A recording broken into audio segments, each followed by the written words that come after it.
Hello friends, welcome to my channel all time teaching में फिर से स्वागत है आपका। आज की इस वीडियो में हम क्लास 7th का चैप्टर 15 नीलकंठ के क्वेश्चन आंसर यानी कि प्रश्न अभ्यास करेंगे।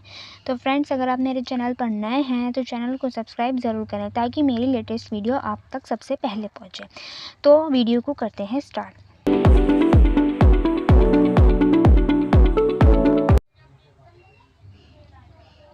प्रश्न पहला, मोरनी के नाम किस आधार पर रखे गए?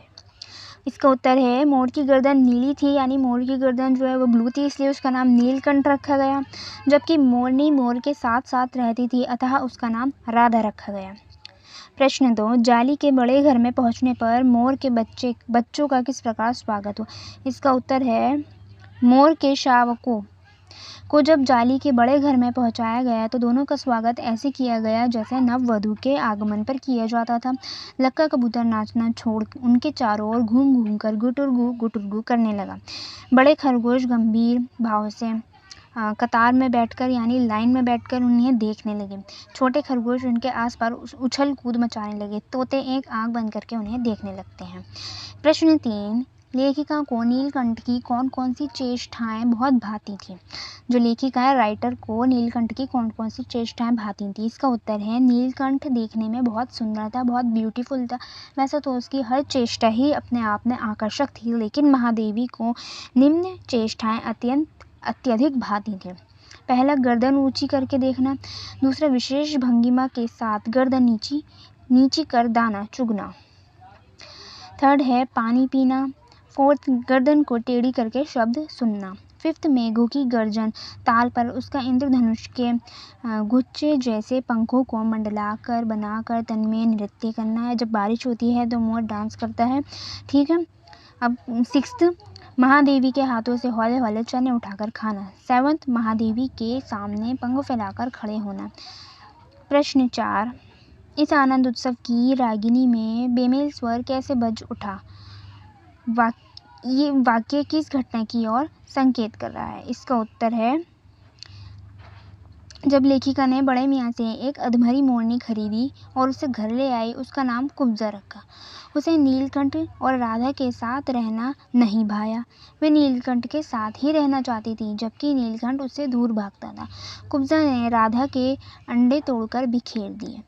इससे नीलकंठ की प्रसन्नता का अंत हो गया, क्योंकि राधा से दूरी बढ़ गई थी। कुब्जा ने नीलकंठ के शांतिपूर्ण जीवन में ऐसा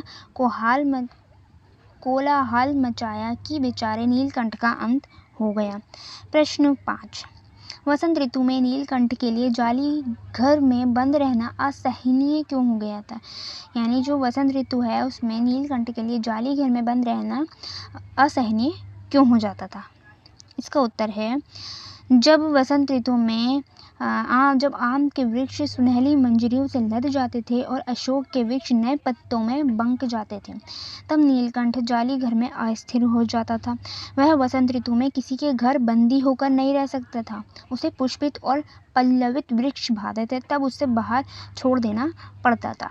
अब है प्रश्न 6, जाली घर में रहने वाले सभी जीव एक दूसरे के मित्र बन गए थे, पर कुब्जा के साथ ऐसा संभव क्यों नहीं हो पाया था? इसका उत्तर है जाली घर में रहने वाले सभी जीव जंतु एक दूसरे के मित्र बन गए, पर कुब्जा के साथ ऐसा संभव नहीं हो पाया, क्योंकि कुब्जा किसी से मित्रता करना नहीं चाहती थी। वह सबसे लड़ती रहती थी। उसे केवल नीलकंठ के साथ ही रहना पसंद था। उसे केवल जो है नीलकंठ ही पसंद था और उसके साथ रहना पसंद था। वह और किसी को उसके पास ही नहीं जाने देती थी। किसी को उसके साथ देखते ही वे चोट से मारना शुरू कर देती थी। प्रश्न 7, नीलकंठ ने खरगोश के बच्चे को सांप से किस तरह बचाया? इस घटना के आधार पर नीलकंठ के स्वभाव की विशेषताओं का उल्लेख कीजिए। इसका उत्तर है एक बार एक सांप जाली घर के भीतर आ गया। जब जीव जंतु भागकर इधर उधर छिप गए, केवल एक शिशु खरगोश सांप की पकड़ में आ गया। सांप ने उसे निगलना चाहा और उसका आधा पिछला शरीर मुंह में दबा लिया।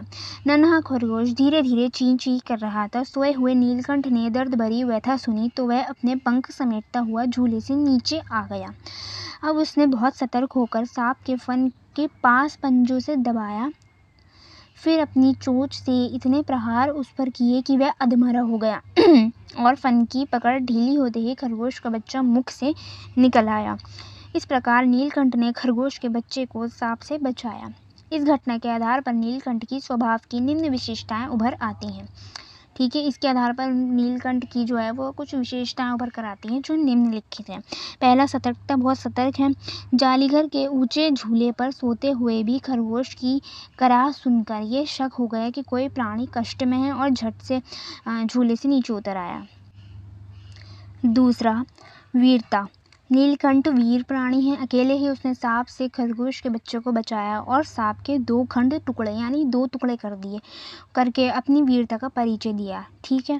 थर्ड, कुशल संरक्षण। खरगोश को मृत्यु के मुंह से बचाकर उसने सिद्ध कर दिया कि वह कुशल संरक्षक है। उसके संरक्षण में किसी प्राणी को कोई भय ना था। तो फ्रेंड्स, अगर आपको मेरी वीडियो अच्छी लगी हो तो वीडियो को लाइक और चैनल को सब्सक्राइब ज़रूर करें। आपसे मैं लेती हूँ अलविदा और मिलेंगे हम अपनी नेक्स्ट वीडियो में।